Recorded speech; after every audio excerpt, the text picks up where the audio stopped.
30 ఏళ్ల క్రితం చెప్పాను, మళ్ళీ కూడా చెప్తూ ఉన్నాను. అనేకులు నన్ను అనుసరించి చెప్తూనే ఉన్నారు. ఎందుకంటే శ్రీరామచంద్రుడికి ఎదురయ్యాడు హనుమంతుడు.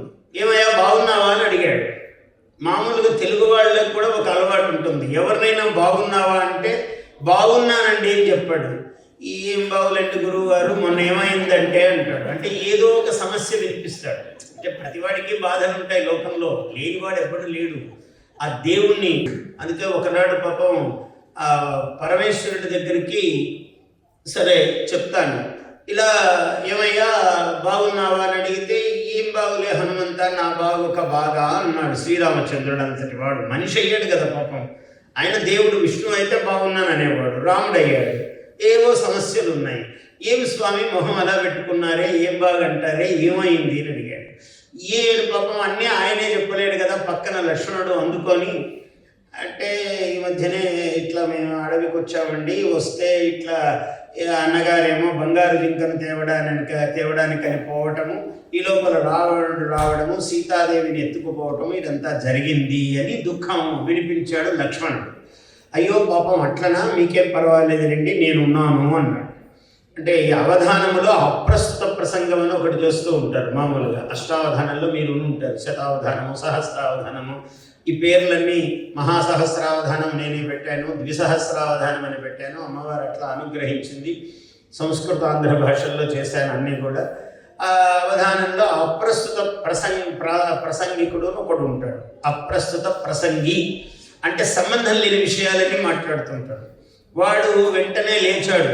ఎందుకు గురువు గారు, ఆయన భార్య రావణాసురుడు ఎత్తుకుపోయాడు అని అంటే హనుమంతుడు నేనున్నానండి అని అనడం ఏమన్నా మర్యాదగా ఉందా అన్నాడు. ఒరే వెంటనే అపార్థాలు తీయొద్దురా, ఆ నేనున్నానంటే నేను వెతికి పెడతానని దానికి అర్థము. ఇంకా ఆయన ఇప్పుడే కదా కలుస్తున్నాడు, ఇంకా వివరాలు మాట్లాడలేదు, అందువల్ల వెంటనే అపార్థం తీసుకోవద్దు నాయన అని వాడికి సర్ది చెప్పారు. సరే ఏమన్నాడు ఇంతకు అన్నాడు. అంటే ఏమీ లేదు, మీకెందుకండి నేను వెతికి తెస్తానన్నాడు. అమ్మవారు ఎట్లుంటుందో తెలియదు, ఆయన ఎత్తుకు వెళ్ళినప్పుడు ఏ చీర కట్టుకుందో తెలియదు, ఏ రంగు చీరో తెలియదు. ఒక చిత్రము గీసిన ఒక చిత్ర పటము లేదు, అంటే ఒక ఫోటో లేదు, ఏమి ఆభరణాలు ధరించిందో తెలియదు. ఏమీ తెలియకుండా బ్రహ్మచారి ఈయన నేను ఎట్లా వెతికి పెడతానన్నాడు. అంటే వాడే తెలుగువాడండి. ఏదైనా దారిన పోతూ పోతూ మీద బరువు వేసుకునేవాడు ఉంటాడే, ఊరికనే బరువు, వాడు పోతున్నవాడు ఊరికే పోడనమాట. ఏమండి అని అడుగుతాడు దారిలో, వాడు ఏదో సమస్య చెప్తాడు. అవునా మీకేం పర్వాలేదండి నేనున్నాను అంటాడు. అంటే అంత మంచితనం. తెలుగుతనం ఏమిటంటే వాడు ఈ కిరీటం ఈ తలకు తప్ప వేరే చోట పట్టదు అని ఎవడన్నా అన్నాడంటే వాడే తెలుగువాడు అని. అంటే ఆ కిరీటం ఎట్లయినా వీడే పెట్టుకోవాలి. అంటే మంచితనం చేత పాపం ఆ పని అవుతుందా, కష్టమా నష్టమా తెలియదు. ఆ మాట అన్నందుకే కదా శతయోజన విస్తీర్ణము 100 యోజనాలు దాటి సముద్రం దాటాడు, వెళ్ళాడు మహానుభావుడు. వెళ్ళాడు, కనుక్కున్నాడు, నానా ఇబ్బందులు పడ్డాడు. యథాశ్వసన విక్రమ శరశ్వసన విక్రమ అన్నాడు. రావణి యొక్క శ్వాస అనేటువంటి వాయువు చేత కదులుతున్నటువంటి బాణము వంటి వాడిని నేను అన్నాడు.